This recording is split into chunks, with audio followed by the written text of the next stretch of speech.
Il s'agit d'une course effrénée, pour en prendre le plus vite possible, à l'aide de machines ou simplement à la force des bras. C'est un minerai de cobalt. Le cobalt, ou le minerai du monde de demain, son cours a presque triplé en un an. Alors à qui profite cette flambée des prix? Nous sommes allés en République démocratique du Congo, qui produit 60% du cobalt dans le monde. Une manne gigantesque qui est aussi synonyme dans ce pays de marché noir, de corruption et d'ouvriers exploités. Nous voici sur l'une des plus grosses mines industrielles de l'Est du Congo et son trou de 40 mètres de profondeur. Une année de travail à la recherche de cobalt. Vous n'avez pas besoin d'être un expert pour comprendre ça. Vous voyez la bande noire là, c'est ça le minerai. C'est ça la minéralisation. Si le cobalt est devenu le minerai le plus demandé au monde, c'est qu'il rentre dans la fabrication des batteries nouvelle génération, présent dans les smartphones et surtout dans les voitures électriques. L'année dernière, les gens spéculaient déjà sur l'industrie automobile et sur la nouvelle technologie, les véhicules à courant électrique. On s'y attendait, mais peut-être pas avec cette envergure. Les industriels du secteur sont donc les premiers à bénéficier de ce boom, avec des profits qui explosent. Et chacun veut sa part.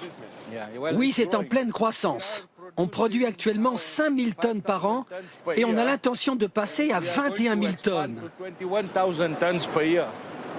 Il y a ceux qui produisent et ceux qui achètent la matière première, sortie de ces usines de première transformation, avec une destination privilégiée.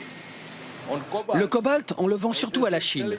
C'est le seul pays à avoir les capacités industrielles pour le transformer en batterie. Une poudre verte, voilà le cobalt tel qu'il est exporté. 90% du cobalt qui est extrait ici en République démocratique du Congo est exporté vers la Chine. Soit il est exploité par des sociétés chinoises directement, soit il est acheté dans des conditions, vous allez le voir, plus ou moins opaques. L'approvisionnement en cobalt, un enjeu stratégique. Les entreprises chinoises sont absolument partout dans l'est du Congo, prêtes à tout pour se procurer le précieux minerai, y compris à se fournir dans les mines dites artisanales, celles qui alimentent le marché clandestin comme celle-ci. Ces mines pullulent depuis quelques années et leur accès est hautement surveillé. Nous avons réussi à nous introduire dans l'une d'entre elles, discrètement. Un acheteur chinois surveille le chargement de la marchandise. Pendant ce temps-là, au cœur de la mine, le cobalt est ramassé par ce que l'on appelle les creuseurs. Il faut faire attention là, va lentement, ça risque de s'écrouler. Ce groupe de creuseurs affirme gagner entre 1 et 2 euros par jour.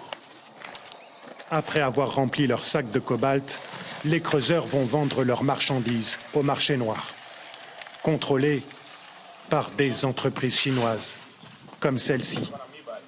Nous entrons en caméra cachée. Le cobalt, le prix est affiché là-bas. Ça, c'est le prix du cobalt. Le commerçant nous montre le tableau où le prix des matières premières est affiché. Un quart du cobalt du Congo passe par le marché noir, un business colossal. Ce que nous confirme un employé congolais de la plus grande société chinoise installée dans le pays. Ici, quelle que soit la qualité et la teneur en cobalt, ils achètent. Le marché noir, ça se passe très bien, c'est bien organisé, tu verras. Un marché noir protégé par l'État congolais. La preuve, c'est la garde présidentielle qui protège le siège de la société chinoise. Des soldats qui dépendent directement du chef de l'État, Joseph Kabila. Une protection généralisée, c'est ce que nous expliquent les creuseurs que nous avons retrouvés après leur travail. C'est juste les gardes présidentiels de notre Congo et qui gardent les Chinois là-bas au dépôt. Ils sont ensemble? Oui, ils sont ensemble. C'est les Chinois qui font la loi parce qu'il a trouvé notre pays qui est foutu.